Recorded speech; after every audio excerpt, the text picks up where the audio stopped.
A video reply to Bunny Hamster and Lala on beauty, and on the topic of broken beauty, which is absolutely my favorite kind of beauty.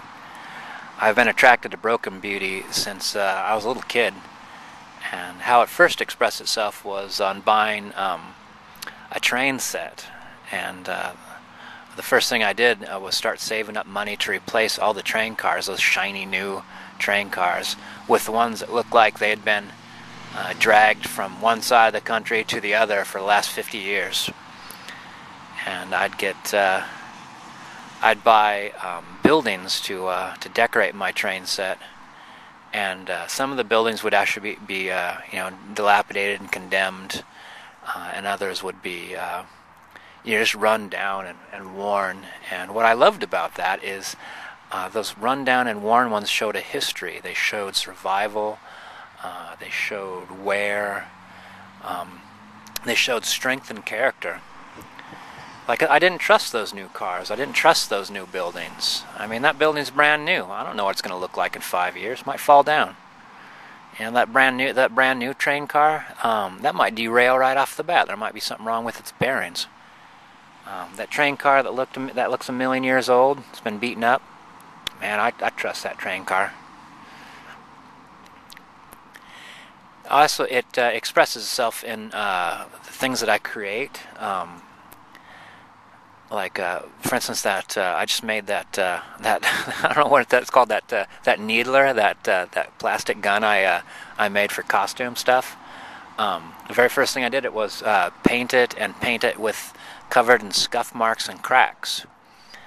And I love it. I don't want my laser to look like it's brand new right from the laser shop. You whip out a laser, it's brand new right from the laser shop, and someone might think, I don't know if that guy knows how to charge that. You whip out a needler that looks like it's been in your family for several generations, and stuff's going to calm down. You're like, all right, aliens, you calm down, or I'm going to start needling people, and I don't know, there might be tranquilizers in here, or there might be something a little more stingy. So everybody settle down. But it's the same thing with like the costumes and masks I make. Like they look like they're rags, but they look like they're rags because that's my kind of post-apocalyptic idea, is that anything you have is going to be old and scraps, and probably you're wearing it because it protects you and it survives. It lasts. It can handle running through broken cities and keep you warm while you're foraging in the forest. And also, the forest is full of broken beauty. I mean, the forest is constantly growing and dying, and it's also almost at war with the storms and erosion and all sorts of things work to bring about a kind of harmonious growth and destruction. And everything bears those marks, everything but the very newest growth. And all those marks tell you so much. They tell you so much about the area you're at. They tell you so much about the character and the dynamics of it. It just gives you a whole lot of information.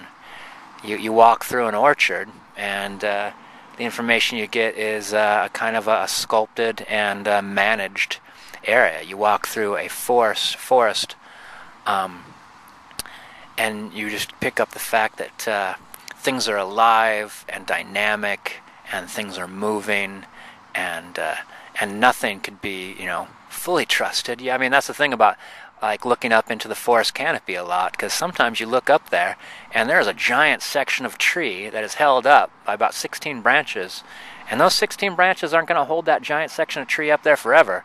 Eventually they're going to drop that thing down. It's going to be like a telephone pole slamming into the ground, or it might be slamming across the trail. So yeah, it's kind of a lovely, peaceful thing that you have to keep your eyes peeled, because it takes care of itself, and it expects you to take care of yourself. So yeah, broken beauty. I deeply appreciate it for the story it has to tell. All right, Bunny Hamster, la, the rest of the Tube Tribe. I'll see you in the fields.